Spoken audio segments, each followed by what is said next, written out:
Assalamualaikum warahmatullahi wabarakatuh.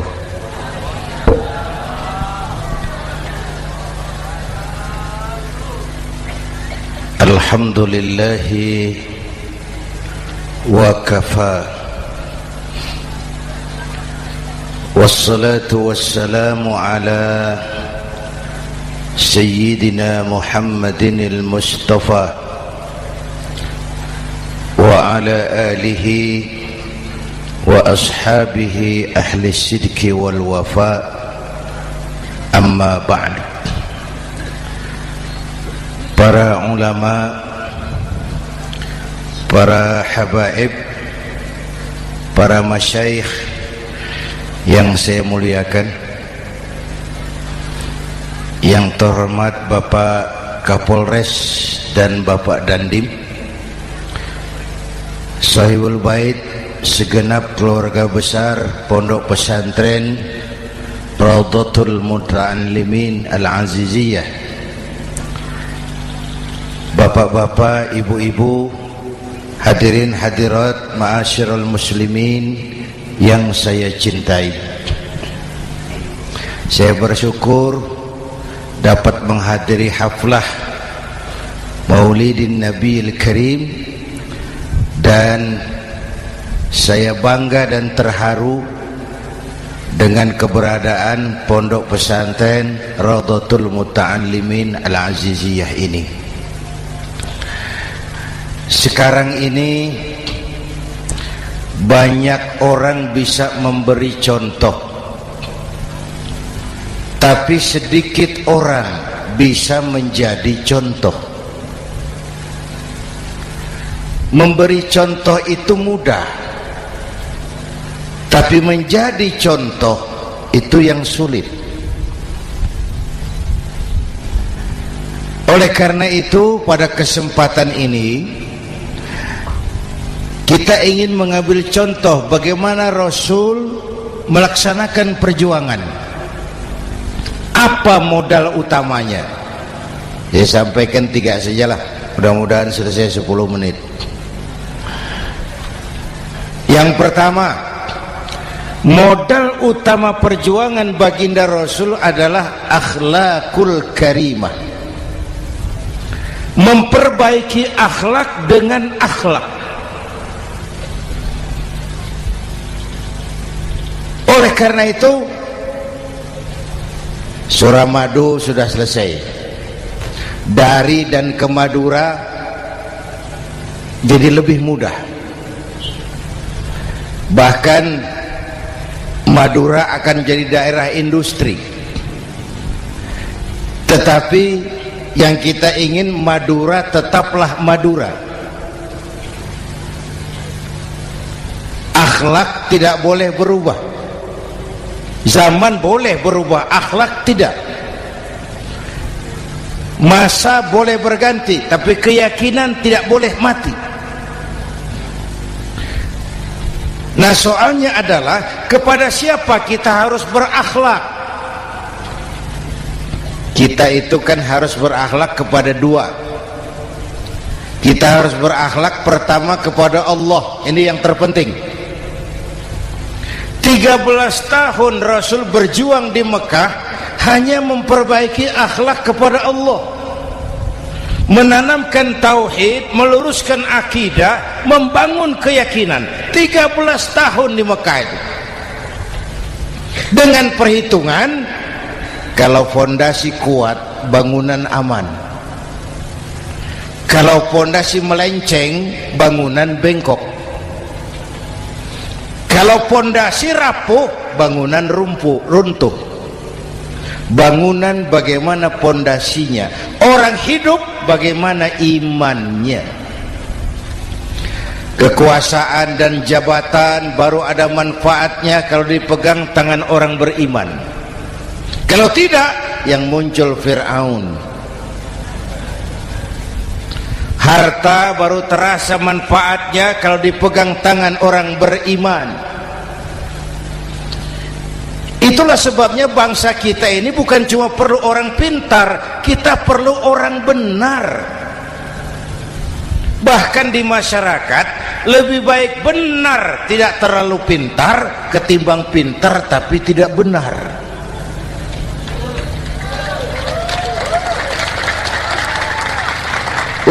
Kalau sudah pintar tidak benar, rusak rakyat itu Pak.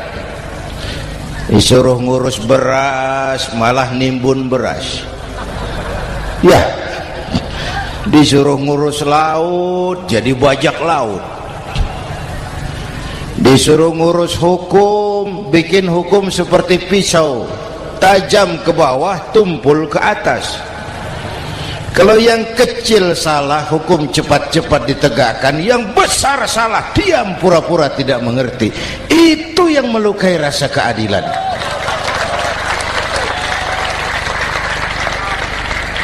Mulai dari akhlak kepada Allah. Bagaimana cara berakhlak kepada Allah? Caranya dua. Pertama, jangan menyekutukannya dengan sesuatu pun. Yang kedua, jangan menyembah kecuali hanya kepadanya. Itu akhlak kepada Allah. Konsisten, disiplin. Saya bersaksi tiada Tuhan selain Allah, maka saya tidak akan menyembah kecuali hanya kepada Allah. Saya tidak akan takut kecuali hanya kepada Allah. Saya tidak akan minta tolong kecuali hanya kepada Allah. Saya tidak akan melarikan persoalan kecuali hanya kepada Allah. Saya bersaksi Nabi Muhammad utusan Allah, Nabi terakhir. Tidak ada Nabi sesudah Nabi Muhammad. Harga mati, titik. Disiplin. Ada yang mengaku jadi Nabi, wajib tidak percaya. Disiplin. Sekarang ini kan bangsa kita disiplinnya lemah. Korupsi agak sulit diberantas karena pejabat kita takut atasan tapi nggak takut Tuhan.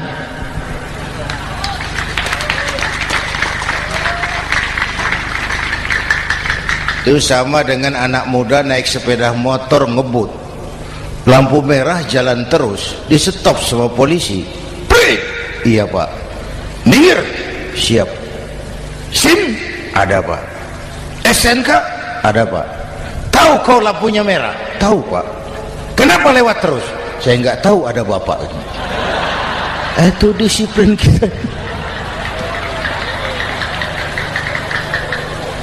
Tenang benar jawabnya, kayak orang nggak salah itu.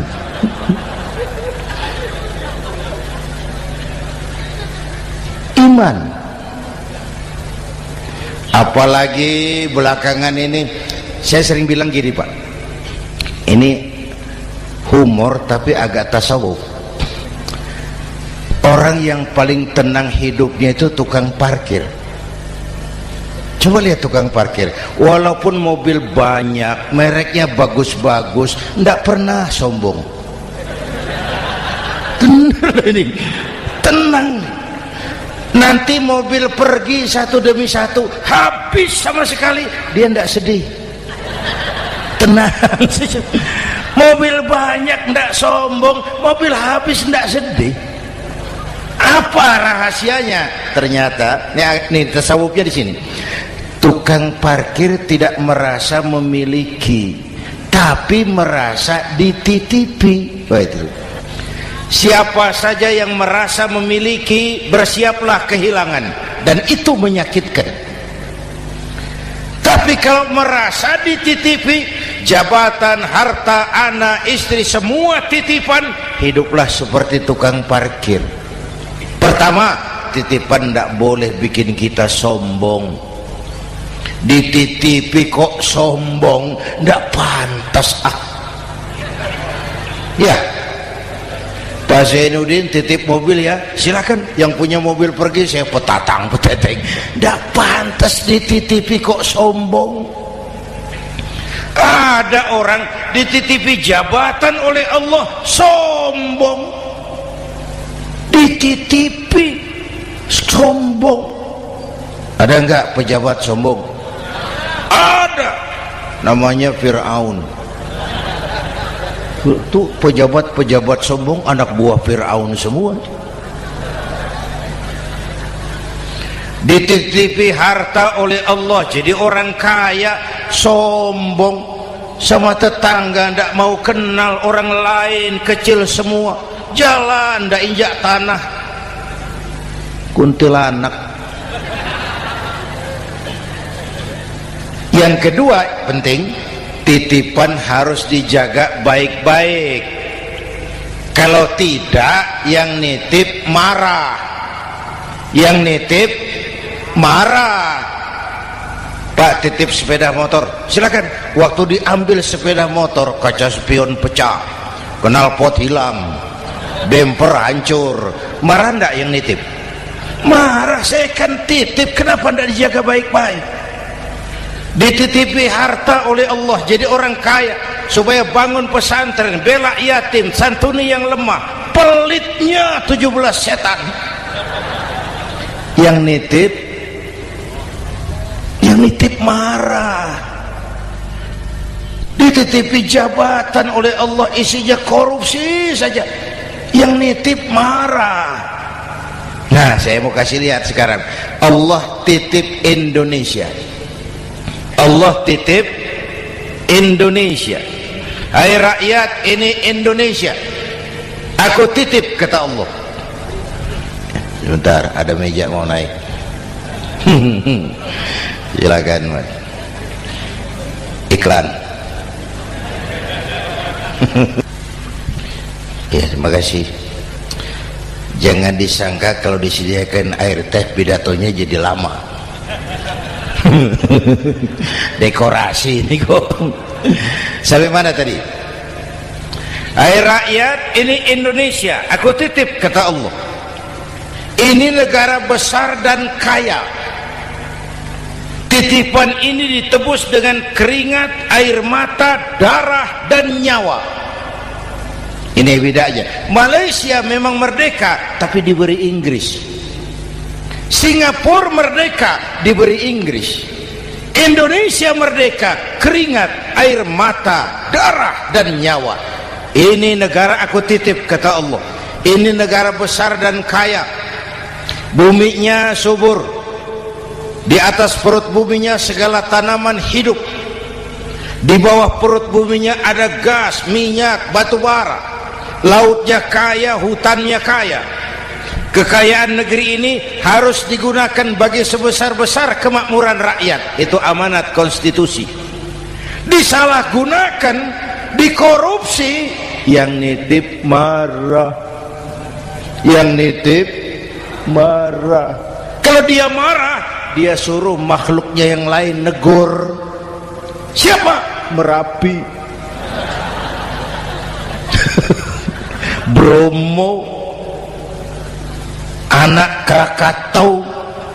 Itu Merapi demo, Pak.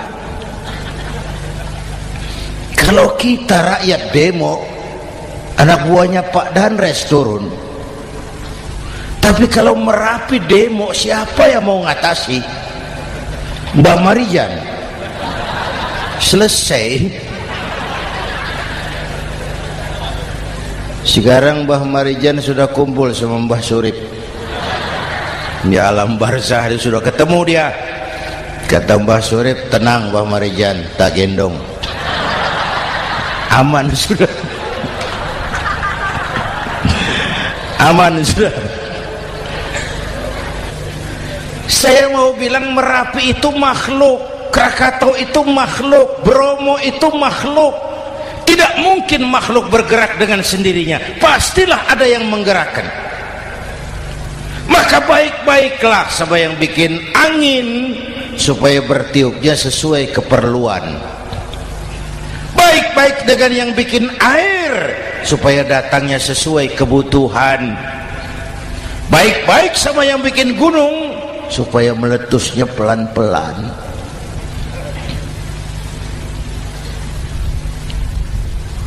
Bapak Ibu hadirin yang saya hormati, menjaga titipan. Jangan menyembah kecuali hanya kepadanya. Jangan menyekutukannya dengan sesuatu pun. Ayo, saya ngobrol kita. Bapak Ibu hadirin yang hadir di sini ini, kita ini semua hamba Allah apa bukan? Hamba Allah. Kata siapa? Kata kita. Kalau kata kita namanya ngaku. Ngaku itu boleh dan murah. Apa diakui? Kita belum tahu. Ya, kan baru kata kita itu. Dan tidak otomatis kalau kita bilang saya ini hambamu ya Allah, lalu Allah jawab iya ya. Tidak, wong itu kan kata kita. Saya hamba Allah, kata saya. Berapa banyak orang perbuatannya, ucapannya berkata saya hamba Allah, perbuatannya menyatakan dia hamba setan, hamba nafsu, hamba dunia, budak jabatan. Tidak sesuai ucapan dengan perbuatan. Jadi hamba Allah tuh nggak mudah, digojlok, diuji. Coba lihat, yang jelas diakui sebagai hamba itu baru satu yang kita peringati ini, baginda Nabi. Allah mengakui kapan? Waktu menceritakan Isra dan Mi'raj. Apa yang dipakai kalimat? Subhanallazi asra bi'abdih. Maha suci Allah yang telah menjalankan hambanya. Hambanya. Muhammad itu hambaku, aku jalankan dia. Allah mengakui. Kapan kalimat ini turun? Setelah Nabi digojlok, ditempa, digembleng, diuji, difitnah, dicaci maki, dilontari kotoran unta, sahabat-sahabatnya dibantai. Lolos, Muhammad betul-betul hambaku. Ayo Isra Muhammad. Subhanallazi asra bi'abdi, hambaku. Jadi kalau mau jadi hamba Allah ya diuji, digojlok, digembleng. Nah, mari kita lihat kehambaan baginda Nabi. Orang yang paling bersih hatinya Rasulullah. Orang yang paling baik akhlaknya Rasulullah. Orang yang dosanya sudah mendapat jaminan ampun Rasulullah. Tapi Rasulullah kalau sholat malam bengkak kakinya karena rajin sujud. Hati bersih, akhlak terbaik, dosa sudah diampuni. Tapi kalau sholat malam kakinya bengkak karena rajin sujud. Saya tahu di sini juga banyak yang kakinya bengkak. Cuma urusannya apa? Itu urusan masing-masing. Pada tingkat seperti itu Rasulullah, saya perlu Allah, saya perlu Allah, saya perlu Allah. Yang 100 tahun kita bangun selesai oleh gempa 3 menit. Ya. Yang 100 tahun kita bangun ternyata selesai oleh gempa 3 menit. Kita perlu Allah, kita perlu Allah. Makanya musibah itu kan kalau menimpa orang baik-baik namanya ujian. Kalau menimpa orang setengah baik itu paru-paru yang bikin malaikat bingung.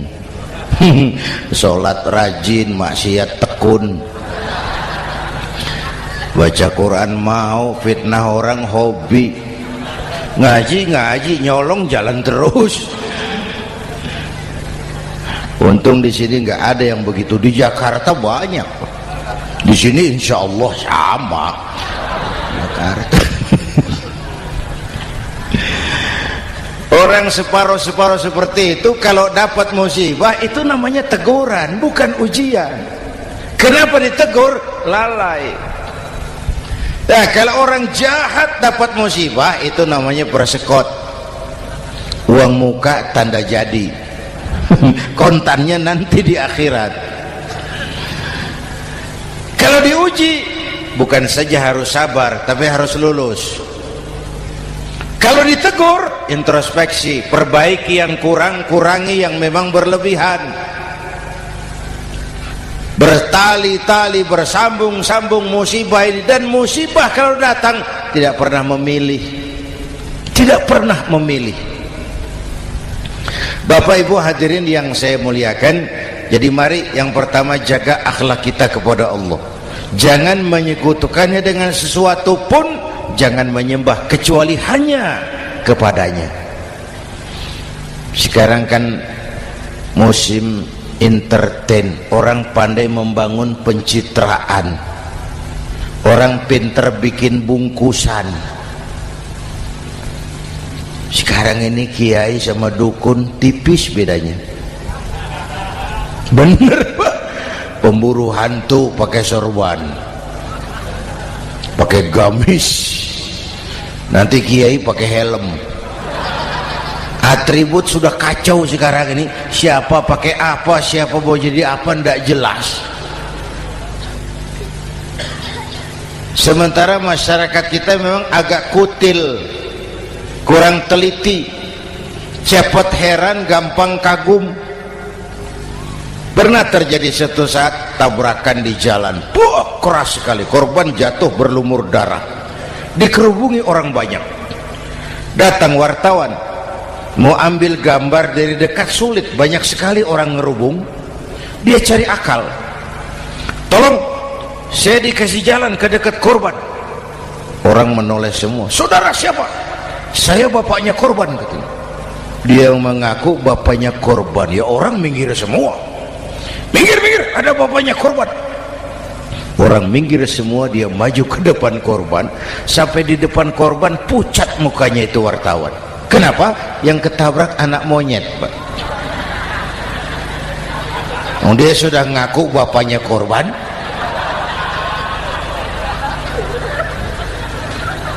Ini cerita pendek tapi pesannya dalam. Kalau belum kenal benar jangan cepat-cepat ngakui. Ya, rakyat harus cerdas sekarang ini. Emas pasti kuning, benar itu? Apa semua yang kuning pasti emas? udah cerdas lah itu, itu. Hati-hati, ini jangan pencitraan. Orang pandai bikin bungkusan. Oleh karena itu kita juga harus punya filter supaya tidak hanyut oleh kedangkalan-kedangkalan pencitraan itu. Satu itu akhlak kepada Allah. Yang kedua, kepada siapa kita berakhlak? Kepada sesama manusia. Kepada sesama manusia itu siapa? Pertama, sesama muslim. Malam ini saya hadir di sini, saya tidak merasa tamu. Saya hanya keluarga di tengah keluarganya. Bahwa saya lahir di Jakarta itu sih kebetulan. Saya enggak pesan. Yang kita tidak pesan jangan diributkan. Kita enggak pesan. Warna kulit seperti ini kita enggak pesan. Dari suku apa lahir kita enggak pesan. Potongan seperti ini kita enggak pesan.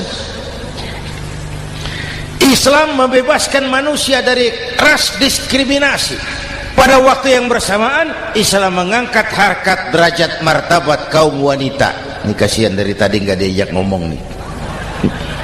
Pada waktu yang bersamaan Islam mengangkat harkat, derajat, martabat kaum wanita.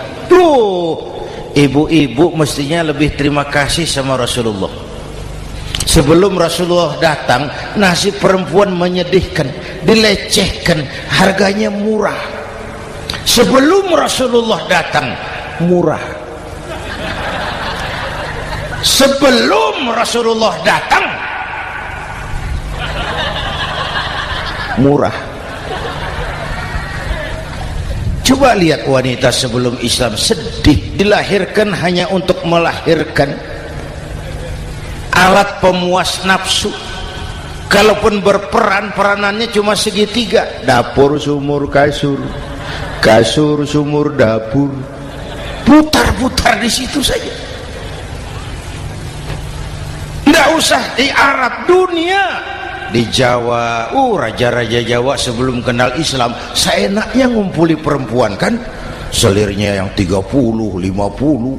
Sultan-sultan di Turki piara harem ratusan orang perempuan. Kaisar terakhir dinasti Ming Cina bangun istana 1000 kamar, istrinya 1000. Innalillahi wa inna. Itu saya cuma pikir, raja kalau istrinya 1000, kapan pakai kolor itu raja?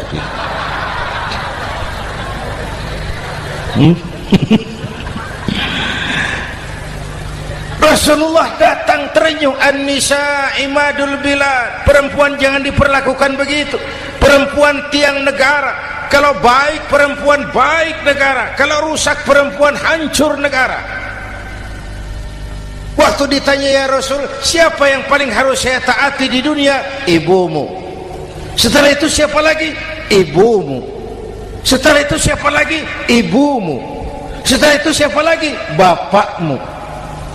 Menghargai perempuan, ibumu, ibumu, ibumu, bapakmu. Ibu 3 kali disebut, bapak 1 kali, ibu 3 kali, bapak 1 kali, ibu 3, bapak 1 bapak. Gimana sih ngitungnya jadi kerok begini? Salah ngitungnya, salah.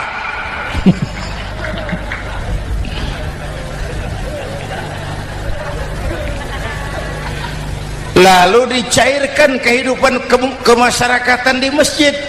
Masya Allah, masjid itu pendidikan demokrasi betul. Pertama, siapapun masuk masjid copot sandal, buka sepatu. Benar itu? Ini masyarakat yang mau kita bangun. Tidak ada warga negara kelas 1, semua sama. Lurah masuk masjid buka sepatu, rah. Camat masuk masjid buka sepatu, mat. Gubernur masuk masjid buka sepatu, Nur. Nikmatnya masyarakat masjid, nikmatnya masyarakat masjid. Coba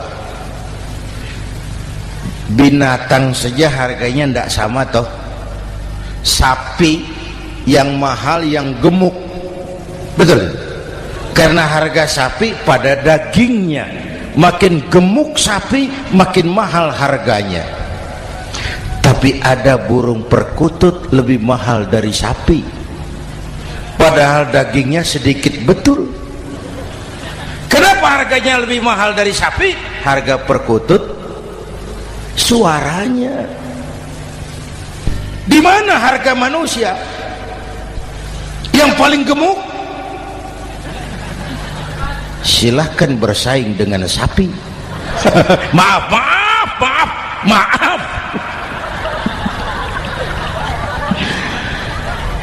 Inna akramakum indallah atqakum. Masyarakat masjid sudah copot sandal, buka sepatu, sudah masuk ke dalam sholat berjamaah. Kalau sudah ke dalam sholat berjamaah, tidak pernah kita usil dari mana orang datang, yang penting kemana dia menghadap. Itu masyarakat masjid. Dari mana kamu? Dari kidul, Pak, madhab ngulon. Kamu dari mana? Dari lor, Pak, madhab ngulon. Kamu dari mana? Dari kulon, madhab ngulon juga. Ini kan konsep Bhinneka Tunggal Ika.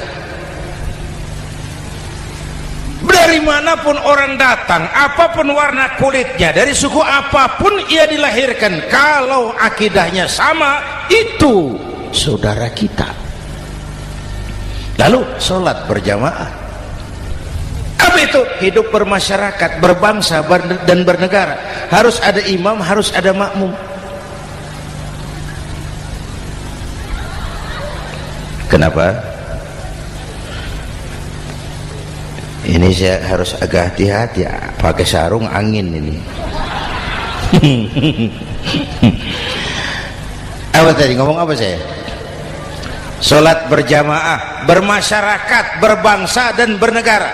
Ada imam, ada makmum. Siapa makmum? Kita ini rakyat. Siapa imam? Para pemimpin negara. Apa bedanya? Imam harus dipilih. Makmum nggak usah. Coba baca kitab fikih yang setebal apapun, nggak ada bab pemilihan makmum. Nggak usah, makmum nggak usah dipilih.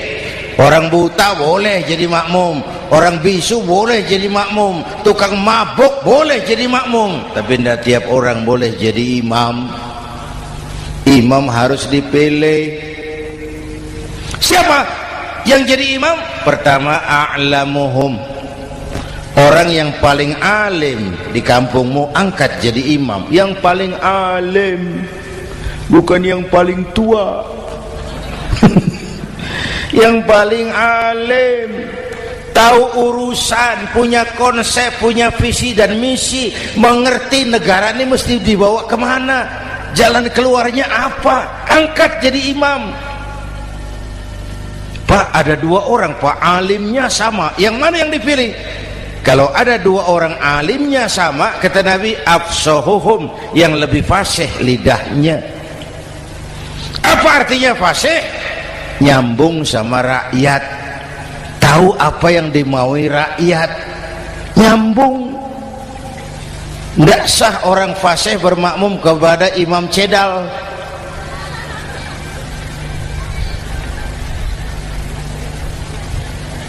Kenapa Bu? Nyambung. Capek kalau punya imam gak nyambung sama makmum. Makanya kalau sudah jadi imam, pesan Nabi apa? Idza amma ahadukumun nasa falyukhaffif. Kalau kamu jadi imam, ringankan sholat kamu, jangan terlalu panjang.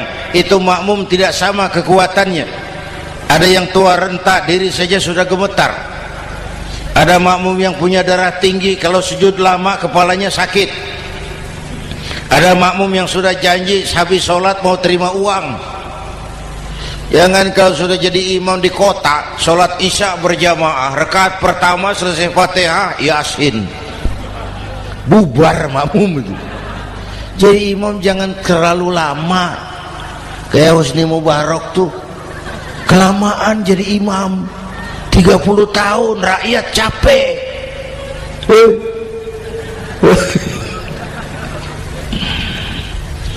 Bapak Ibu hadirin yang saya hormati, nah masyarakat Islam ini loyal, taat, setia. Kapan? Kalau imamnya benar. Imam takbir, makmum takbir, imam ruku', makmum ruku', imam i'tidal, makmum i'tidal, imam sujud, makmum sujud. Tapi masyarakat Islam tidak buta. Imam keliru, makmum wajib menegur. Ya, bagaimana negurnya? Mestinya ruku', imam sujud. Wah, keliru ini. Subhanallah, kan gitu. Itu aturan main. Tidak boleh imam keliru, makmum emosi, main pegang, mam, hoi salah, hoi, kacau sholat.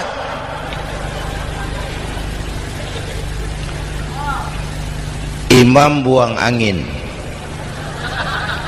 apa makmum lalu berkata, demi kesetiaan saya kepada imam, imam buang angin, saya lebih keras lagi.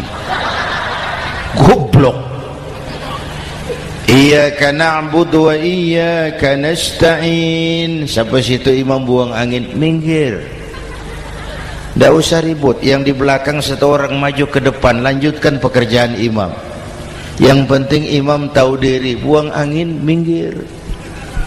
Ini negara rusak karena imam sudah buang angin. Tenang aja, kayak orang nggak salah gitu loh.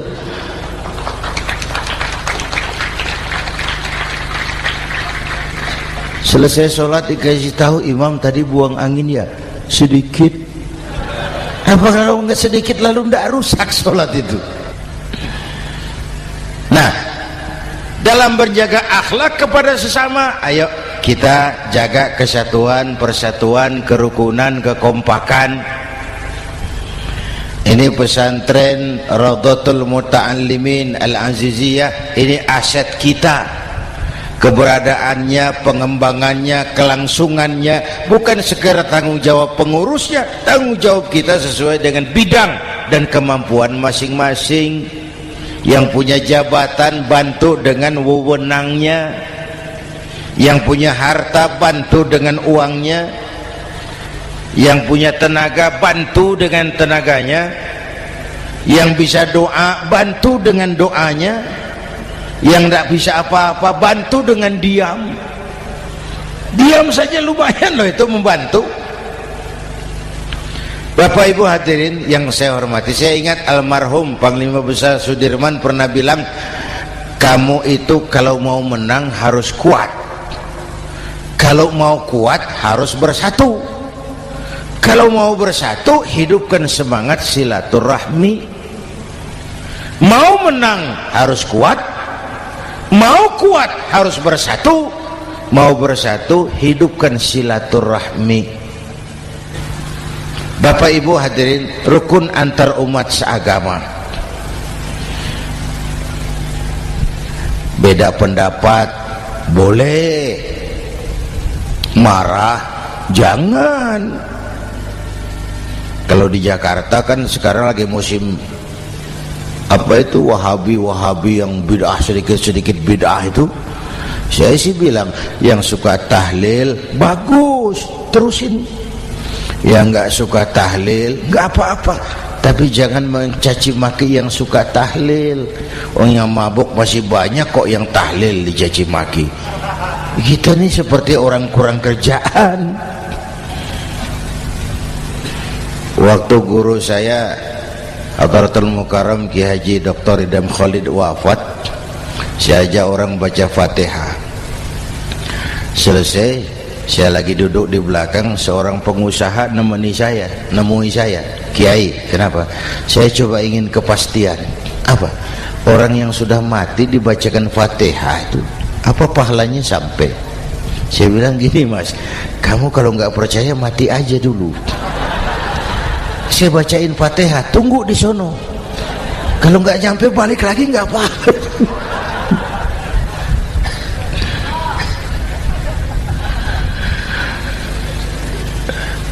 Depan rumah saya itu ada masjid, Pak, pakai beduk seperti itu. Ada teman saya Kiai pakai beduk masjidnya. Iya pakai. Kan Rasulullah enggak pakai. Enggak memang. Bid'ah tuh. Oh, siapa bilang? Beduk itu bukan agama, itu budaya, tanda masuk waktu. Bukan manggil orang sholat. Manggil orang sholat pakai azan. Tanda masuk waktu, itu hebatnya Wali Songo, pakai beduk. Kalau nggak mau pakai beduk boleh, teriak-teriak juga boleh. Maghrib, boleh. Tapi Wali Songo kan bijaksana, pakai beduk saja, sekali pukul satu desa dengar. Itu bijaksananya dakwah Wali Songo. Kalau beduk dianggap bid'ah, miskin kita. Itu budaya. Seperti sepeda motor, itu budaya. Kalau nggak mau pakai beduk boleh, teriak-teriak juga boleh. Maghrib, boleh. Tapi Wali Songo kan bijaksana, pakai beduk saja, sekali pukul satu desa dengar. Itu bijaksananya dakwah Wali Songo. Kalau beduk dianggap bid'ah, miskin kita. Itu budaya. Seperti sepeda motor, itu budaya. Kalau beduk dia nggak bid'ah, sepeda motor bid'ah tuh. Rasulullah nggak pakai, jual, beliin unta.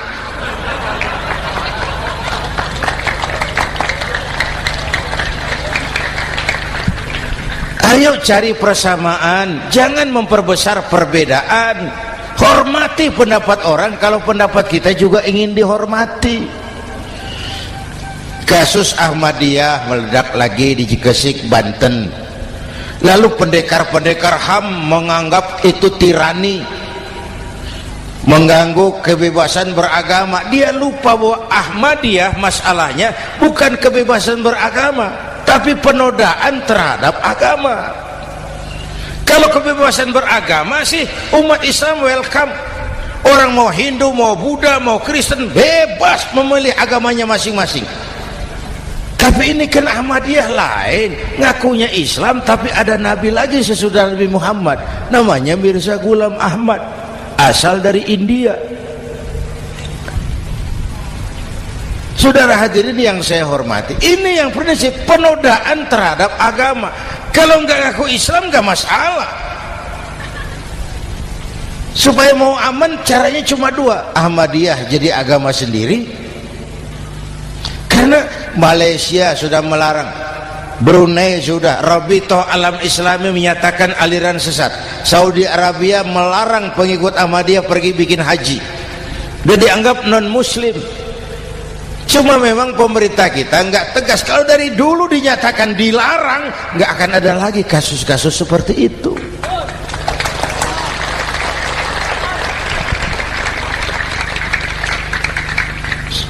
Nah, selain itu kita umat juga harus disiplin. Coba sudah berapa banyak nabi bermunculan di Indonesia. Dan Indonesia ini saya heran, Indonesia ini pasar bagus, Pak. Kalau ada nabi, ada aja pengikutnya, saya heran tuh. Indonesia ini pasar bagus. Ada Ahmad Musaddiq Al-Qiyadah, jadi nabi. Konsultan bulu tangkis jadi nabi. Dapat wahyunya di Bogor, ditangkap polisi 4 tahun. Muncul lagi di Bandung, namanya Sayuti, tukang cukur, ngaku dapat wahyu jadi nabi, ditangkap polisi lagi 2 tahun.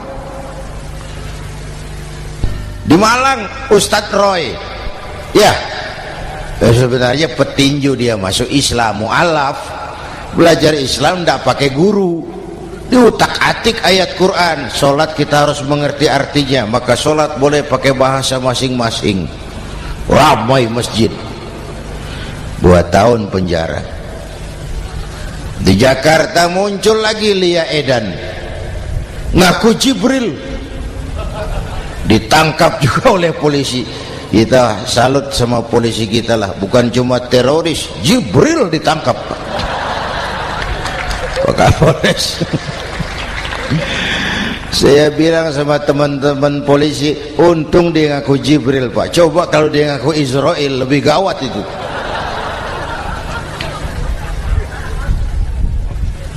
Yang parah, antara Cirebon Losari, dia perbatasan Jawa Tengah Jawa Barat, pernah muncul agama baru namanya agama Jasun, agama Jawa Sunda, agama Jasun Jawa Sunda.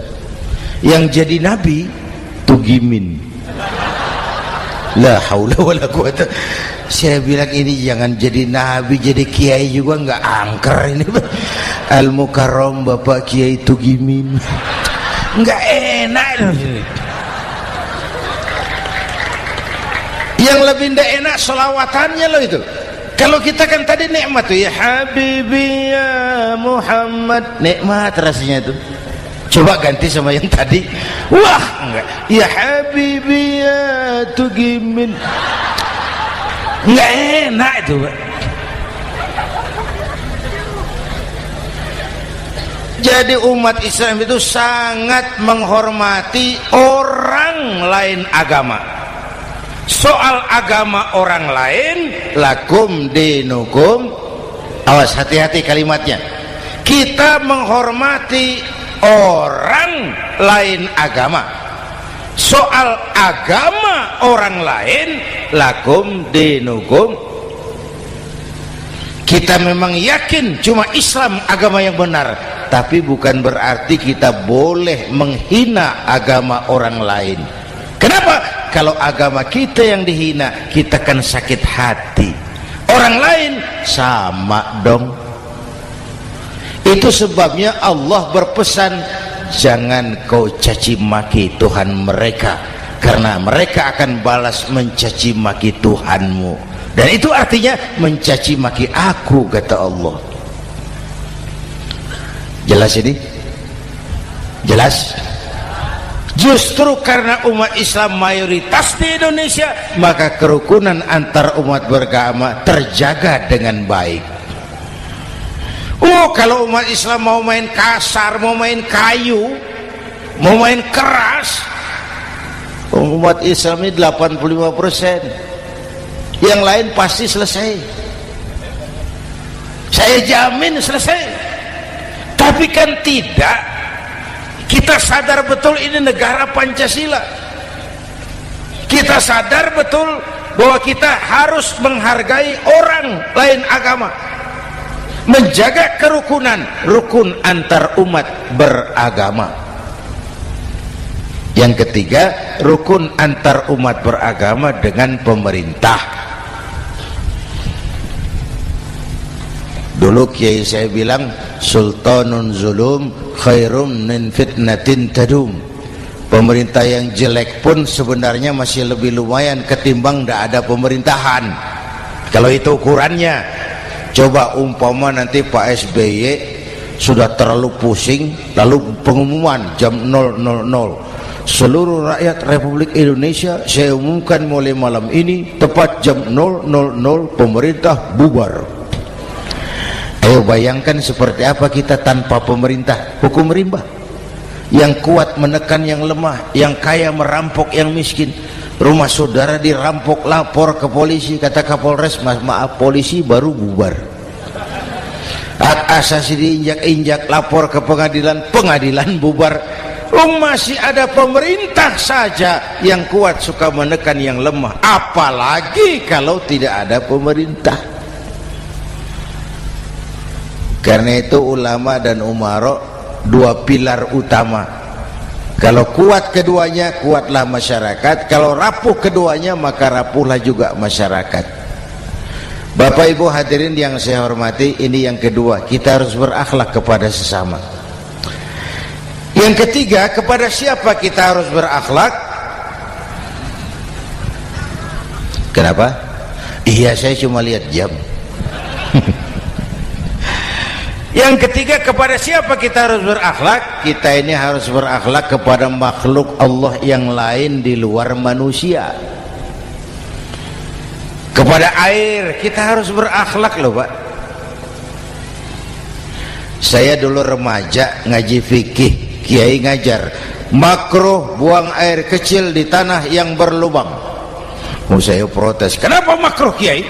Pertama, untuk kesehatan. Siapa tahu di lubang yang kau kencingi ada gas beracun. Kalau tidak kiai, kalau tidak maka artinya kau harus melindungi binatang yang ada di dalam lubang. Siapa tahu di lubang yang kamu kencingi ada semut sedang rapat membahas masalah Mesir. Apa dosanya lalu mati dikencingi? Ini namanya rahmatan li semut. Bapak Ibu hadirin yang saya hormati, ada hadis sederhana, fa iza zabahtum fa ahsinu zibhata. Kalau kamu menyembelih hewan, sembelihlah dengan cara yang terbaik. Jangan nyembelih ayam pakai pisau tumpul, itu namanya tidak berperi kebinatangan. Kepada ayam kita berakhlak, kepada pohon kita berakhlak, kepada air kita berakhlak. Kenapa sekarang alam tidak seramah dulu? Karena kita juga tidak ramah kepada alam. Kenapa sering terjadi banjir? Karena tempat air kita kurangi. Dia bingung mau kemana. Air nggak punya tempat. Akhirnya masuk ke rumah kita juga. Masuk dalam zoharul fasadu bil barri wal bahri bima kasabat aydin nas. Karena kita tidak berakhlak kepada lingkungan. Bapak Ibu hadirin yang saya hormati, jadi itu yang pertama, modal utama perjuangannya akhlakul karimah. Mau sukses, utamakan akhlak. Industrialisasi boleh terjadi di Madura, jalan berhotmik licin, oke. Listrik masuk desa, alhamdulillah. Tapi akhlak jangan berubah, akidah jangan goyah.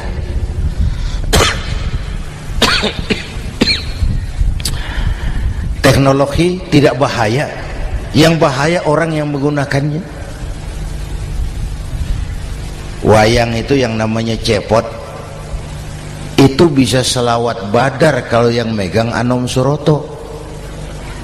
Cepot bisa selawat badar kalau yang megang Anom Suroto. Wayang bagaimana dalangnya, teknologi bagaimana orang yang menggunakannya. Satu.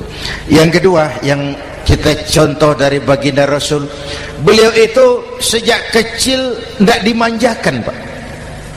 Lahir ke dunia tidak sempat melihat wajah bapak. Umur 6 tahun ditinggal ibu. Umur 9 tahun ngembala kambing, berniaga ke Syam. Syam itu Syria sekarang. Umur 9 tahun bisnis lintas negara dari Saudi ke Syria. Remaja tidak dimanjakan, kerja keras, peras keringat, banting tulang, tidak ada pekerjaan halal yang hina. Lahir pribadi yang tegar, mental yang tahan banting, manusia yang tidak cengeng karena sejak kecil ditempa oleh kesulitan. Jadi gini, orang itu kalau biasa susah, ketemu susah, tidak kaget, Pak. Mentalnya kuat. Saya santri biasa makan kangkung, datang ke rumah teman dikasih kangkung, loh makanan saya ini, dikasih daging ayam nambah. Orang tuh kalau biasa susah enak. Saya santri biasa tidur di masjid, disuruh nginep di hotel, pules, Pak. Tapi yang biasa tidur di hotel suruh nginep di masjid, encok. Hidup ini perjuangan. Mau sukses harus berani susah. Jangan seperti dulu di cerita santri. Ada santri beternak lebah, ambil madunya itu. Satu hari dia mau periksa sarang lebah, naik ke pohon pakai tangga, pakai sarung biasanya santri. Dia lupa tidak pakai celana dalam. Naik pohon periksa, entah bagaimana terpegang sarang lebah itu, berhamburan lebahnya keluar. Salah satu masuk ke sarungnya, tergigitlah Al-Mukarramnya itu. Dia menjerit, aduh, jatuh berguling ke bawah. Sudah lama jatuh, dia buka sarungnya, dia lihat bengkak. Karena bengkak kan jadi besar, senang juga dia. Dia berdoa, ya Allah, hilangkan sakitnya, biarlah bengkaknya. Ini kan, ini doa orang nggak konsekuen. Bengkak dan sakit itu paket. Mau bengkak ya harus berani sakit. Masa sakitnya bengkaknya mau, sakitnya nggak mau. Itu satu itu. Yang kedua, kita ini sering kalau punya cita-cita sering seperti rapat tikus. Satu hari sekelompok tikus rapat paripurna tikus untuk mengantisipasi bahaya kucing. Bagaimana supaya kucing itu jangan lagi mengganggu kita? Akhirnya ada yang mengusulkan begini, bagaimana kalau di leher kucing kita gantungkan lonceng, supaya kalau dia datang dari jauh suaranya sudah kedengaran dan kita bisa lari menyelamatkan diri. Wah, cerdas dia. Setuju, setuju semua. Setuju, bagus. Nah, oke. Waktu pembicaraan dilanjutkan, tikus mana yang mau menggantungkan lonceng ke leher kucing? Rapat bubar. Setuju, akur. Iya. Waktu kerja selesai. Bapak Ibu hadirin yang saya hormati, terutama anak-anak saya, para santri, remaja, pemuda. Hidup ini persaingan. Bapakmu tamat SD, nak, kau sarjana. Bapakmu cuma jadi RT, nak, kau camat. Bapakmu tukang tabal ban, kau harus punya pabrik ban.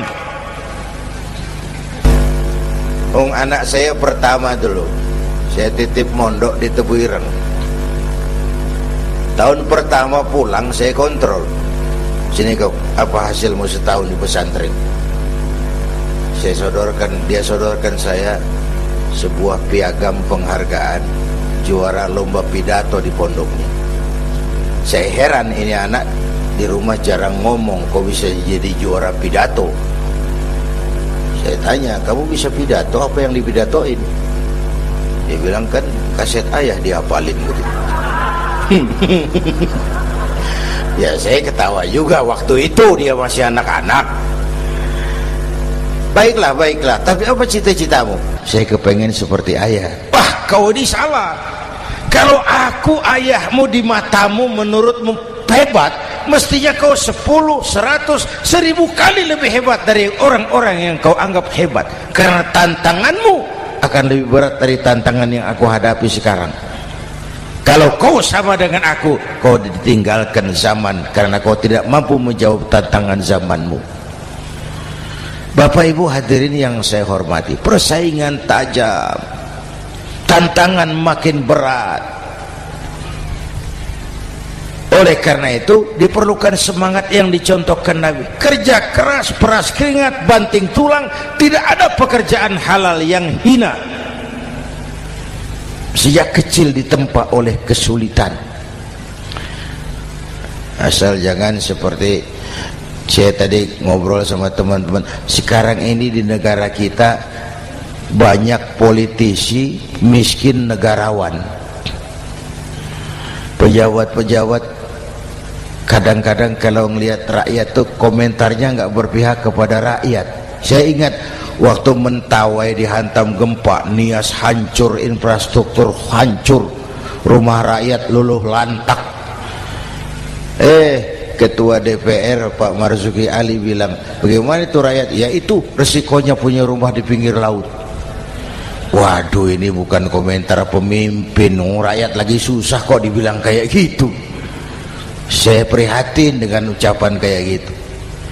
Waktu cabai 100.000, di sini berapa sekarang? Sama ya. Waktu cabai mahal, ada pejabat bilang, rakyat suruh nanam cabai aja di halaman rumahnya. Ini kan gak solutif dan gak cerdas. Cabai naik, rakyat suruh nanam cabai. Nanti beras naik, rakyat suruh nanam padi. Yang saya khawatir kalau telur mahal, apa rakyat suruh betelur gitu? Ini kan gak cerdas dan gak solutif. Bapak Ibu hadirin yang saya hormati, apalagi tadi sudah saya bilang di awal, kita ini bangsa yang ditempa oleh kesulitan. Mau merdeka saja dengan keringat, air mata, darah dan nyawa. Kita tidak boleh cengeng menghadapi kesulitan ini. Tegar, tahan uji, tahan banting, dan seterusnya. Itu hal yang kedua. Yang ketiga, terakhir, Rasulullah itu sosok yang ibadahnya luar biasa. Tadi sudah saya jelaskan sebagian. Ibadahnya luar biasa. Ayo kita bantu keamanan negeri kita ini. Dengan apa? Istighfar. Wa ma kana Allahu mu'adzibahum wa hum yastaghfirun. Allah tidak akan turunkan bencana selagi di tengah mereka masih banyak orang-orang yang istighfar. Rasulullah yang dosanya sudah diampuni sehari 100 kali istighfar. Ayo kita ngobrol ini. Pak, saya ini, Zainuddin ini, kalau mengharap masuk surga dengan amal yang saya kerjakan sendiri, rasa-rasanya tipis harapan. Bener.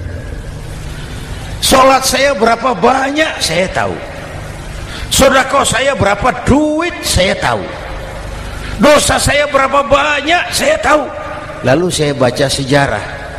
Nabi Adam dosanya 1, makan buah khuldi, dikeluarkan dari surga. Nabi Adam dosanya 1, dikeluarin. Kita dosanya banyak, kepengen masuk. Ini enggak nyambung ini.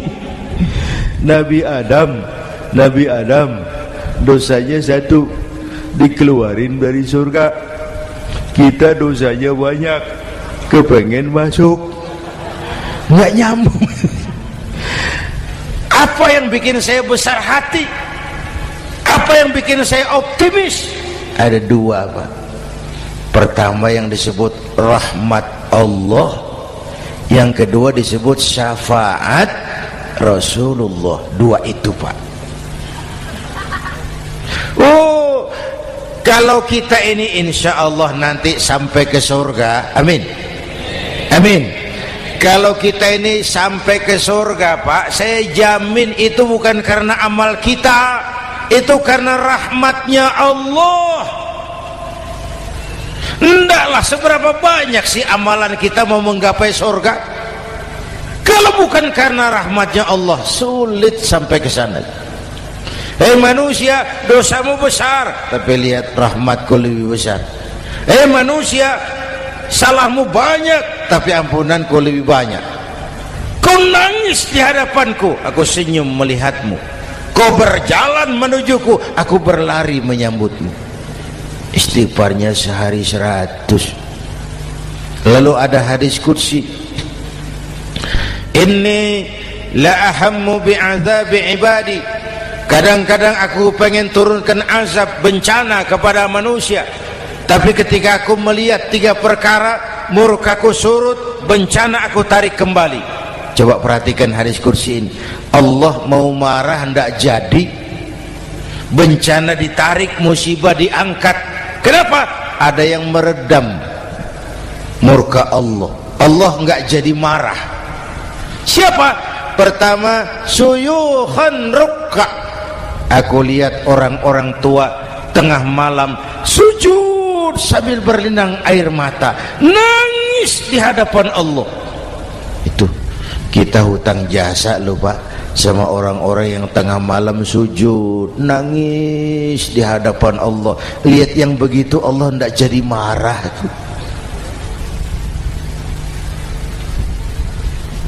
Saya tahu bapak-bapak ini, ibu-ibu kan suaminya sering bangun tengah malam ya, Bu. Kencing.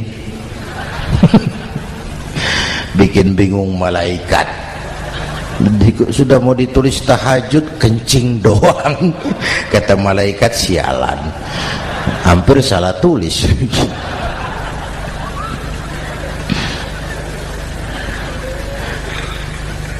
Aku lihat orang tua tengah malam sujud sambil berlinang air mata.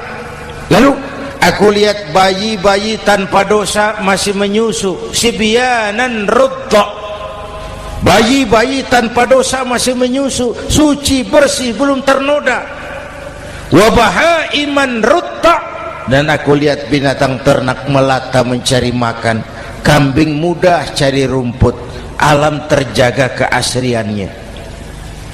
Bagaimana bencana enggak mau nambah? Kita mengamalkan hadisnya juga terbalik. Yang diminta itu orang tua tengah malam sujud, bayi tanpa dosa nyusu. Sekarang bayi tanpa dosa dibuang ke tempat sampah gara-gara orang tua tengah malam nyusu. Terbalik namanya. Yang diminta itu orang tua tengah malam sujud, bayi tanpa dosa nyusu. Ini bayi tanpa dosa dibuang ke tempat sampah gara-gara orang tua tengah malam.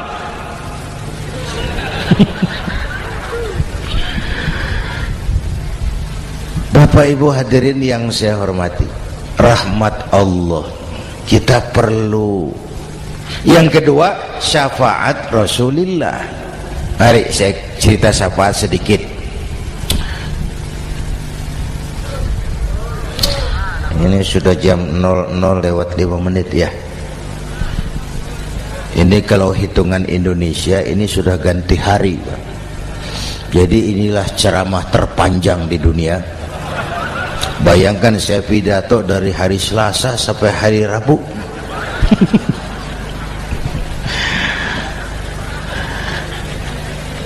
Syafaat. Agak saya singkat ceritanya. Nanti itu Pak, setelah alam ini hancur sehancur-hancurnya, bumi gempa, gunung meletus, air laut tumpah ke darat, halilintar menyambar, planet-planet bertabrakan, semua yang hidup mati bareng tanpa persiapan, termasuk malaikat mati. Yang tinggal cuma Allah sendirian, yang lain hancur semua, tinggal Allah sendirian. Allah patroli berseru-seru, limanil mulkul yaum, ahai, siapa penguasa hari ini? Mana Fir'aun yang ngaku Tuhan? Nongol kalau memang Tuhan. Mana Abrahat, mana Namrus, mana itu Benito Mussolini, mana itu Adolf Hitler, mana itu Hosni Mubarak? Penguasa-penguasa yang ngaku berkuasa, nongol kalau memang penguasa. Gak ada yang jawab Pak, semua sudah rebah. Allah lalu berkata, la ilaha illa ana. Ternyata tidak ada Tuhan lain selain aku. Allah sombong waktu itu. Kalau Allah sombong itu pantas. Hadis qudsi mengajarkan al-kibriya'u libasi, sombong itu pakaianku, kata Allah. Cuma aku yang pantas pakai. Kamu manusia nggak pantas pakai pakaianku, kebesaran. Pakaian Allah mau dipakai, sombong itu pakaian Allah, cuma Allah yang pantas pakai. Nanti itu yang pertama dihidupkan bukan kita, malaikat dihidupkan lebih dulu. Tiupan pertama, malaikat hidup semua, diatur panitia akhirat. Yang nyambut tamu siapa, yang pimpin marawis siapa, Malik siap, sediakan neraka, aku mau bakar itu bajingan tengik yang waktu di dunia nggak mau sujud, jauh dari ulama, tinggal di masyarakat jadi biang kerok, sama yatim kejam. Sediakan neraka. Baik Ridwan, iya, sediakan surga. Aku mau balas hamba-hambaku yang waktu di dunia rajin sujud, dekat dan cinta kepada ulama, santun kepada yatim, suka menolong orang yang memerlukan pertolongan. Baik Jibril, Mikail, iya, ke surga. Untuk apa ya Rabb? Ambil kendaraan bernama Buraq, turun ke alam, cari di mana kubur kekasihku Muhammad, bangunkan dari kuburnya, bawa ke surga. Turun Jibril dan Mikail, cari kubur Nabi.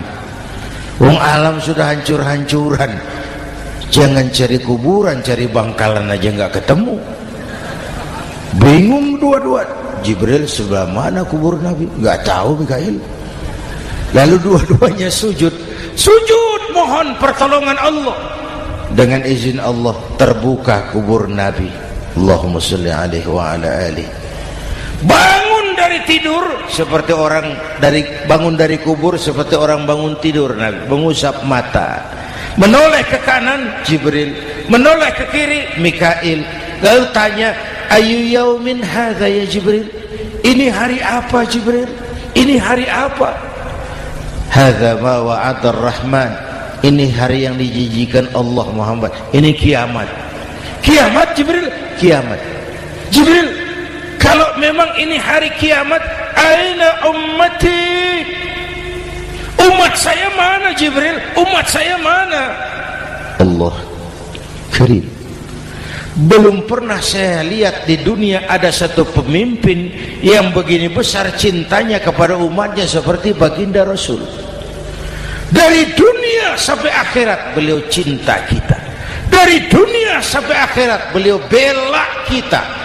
Bangun dari kubur, tahu hari sudah kiamat, yang pertama ditanya, aina ummati? Umat saya mana Jibril? Kita yang ditanya. Kalau saya yang pertama dibangkitkan dari kubur, lain pertanyaannya. Ini hari apa Jibril? Kiamat Zainuddin. Oh, bini saya mana Jibril? Nabi enggak tanya Khadijah wala Fatimah wala Aisyah, aina ummati? Umat saya mana Jibril? Umatmu? Iya. Kau manusia pertama yang dibangunkan dari kubur. Yang lain masih dikubur. Oh. Lalu kita ke surga Muhammad. Perintah Allah, perintah Allah. Sampai di surga seperti orang tidak betah Nabi itu, resah, gelisah, mondar mandir, mukanya murung. Yang punya surga kan negur, Muhammad, labbaik ya Rabb. Tidak enak di surga ya? Enak. Kok kamu seperti orang nggak kerasan gitu loh, resah, gelisah? Kenapa? Saya teringat umat saya ya Allah. Umat saya bagaimana nasibnya? Iya, saya sudah enak di DPR. Salah. Saya sudah enak di surga, gaji cukup, kursi empuk, dapat mobil dinas. Nggak. Umat saya yang waktu kampanye kepanasan itu gimana nasibnya?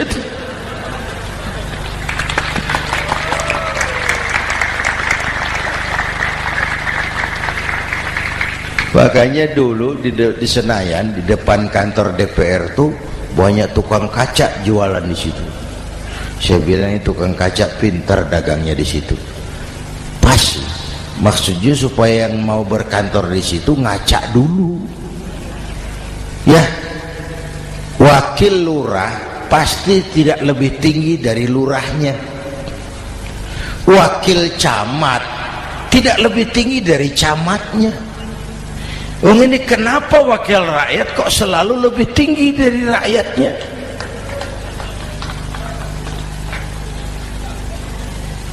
Kan yang memberikan mandat kita rakyat. Kemerdekaan bertujuan mengantarkan rakyat ke gerbang kesejahteraan. Lalu rakyat mempercayai tugas itu kepada pemerintah dan wakilnya di DPR. Saya percayakan kamu mengantarkan rakyat ke gerbang kesejahteraan. Itu amanat Undang-Undang Dasar. Biasanya yang diantarkan sampainya lebih dulu biasanya. Yang diantar sampai lebih dulu, yang mengantar nyusul, namanya ngantar belakangan. Ini lebih cepat wakil rakyatnya makmur daripada rakyatnya. Yang mau ngantar makmurnya lebih dulu dari yang mau diantar. Yang diantar kelelerahan di jalanan, yang mengantar udah sampai. Jadi bagaimana Muhammad? Saya minta izin mau keluar, tengok saya punya umat. Oke, saya potong ceritanya. Saat manusia dibangkitkan dari kuburnya masing-masing, Masya Allah, Masya Allah, saya nggak sanggup bayangkan jumlah manusia yang hidup di muka bumi sekarang kan 6 miliar. Cina berdua, India 2,5 miliar. Cina 1,5 miliar, India 1 miliar rakyatnya. Berdua sudah 2,5 miliar. Itu kalau kencing bareng banjir besar. Bayangkan manusia dari awal sampai akhir berapa puluh miliar kumpul di padang mahsyar. Subhanallah. Sibuk, panik, bingung mau disidang di hadapan Allah. Sebagian kumpul di pojokan berunding, kita mau disidangi. Terus ayolah kita cari bantuan. Kemana? Adnan Buyung. Begini. Kita ini kan anak cucu Nabi Adam. Pantas dong kita minta tolong sama beliau. Yuk, setuju. Berangkat cari Nabi Adam. Ya Adam, anta abal bashar. Adam, tuan datuknya manusia, kami cucu kamu, anak turunan kamu mau disidang, tolong kami Adam, tolong.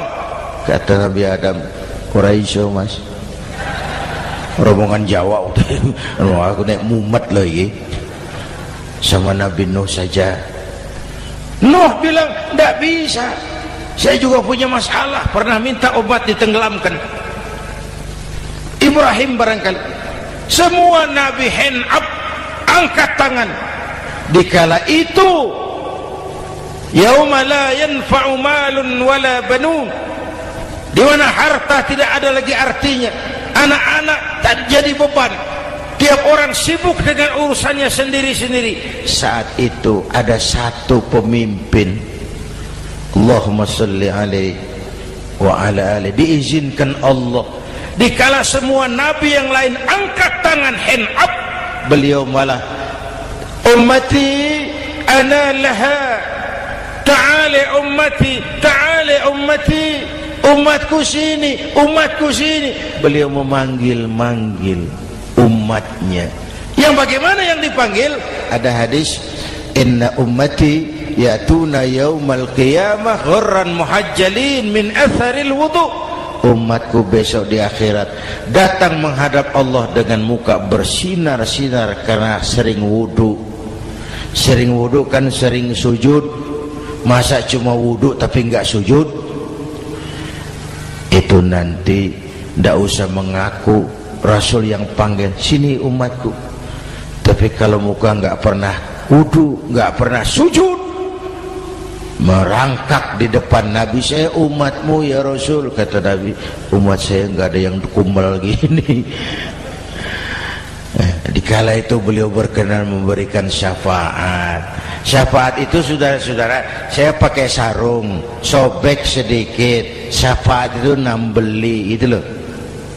Salat saya kurang sedikit, sedekah saya campur riak sedikit, puasa saya tidak ikhlas sedikit, ditutup dengan syafaat. Saya mau dagang, perlu modal 20 juta, saya punya uang 15 juta, yang 5 juta syafaat. Jadi harus ada modal.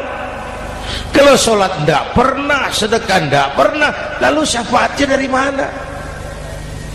Yang dapat tambelan itu yang punya sarung bolong, punya sarung sobek, ditambal dengan syafaat. Lah kalau tidak ada sarung, apa yang mau ditambal? Ya. Nah, mudah-mudahan kita semua mendapat rahmat Allah dan mendapat syafaatnya Rasulullah Sallallahu Alaihi Wasallam. Bapak Ibu hadirin, sudah 7:30 lewat 4 jam. Saya pun kangen, tapi hari sudah larut. Insya Allah lain kesempatan kita jumpa lagi. Terima kasih kepada Al-Mukarramun, para ulama, para habaib, pengasuh pesantren Raudhatul Muta'allimin Al-Aziziyah, dan semua yang hadir. Mudah-mudahan yang saya sampaikan ada manfaatnya. Usikum wa iyaya bitaqwallah. Aqulu qawli hadza fa astaghfirullahal azim li wa lakum.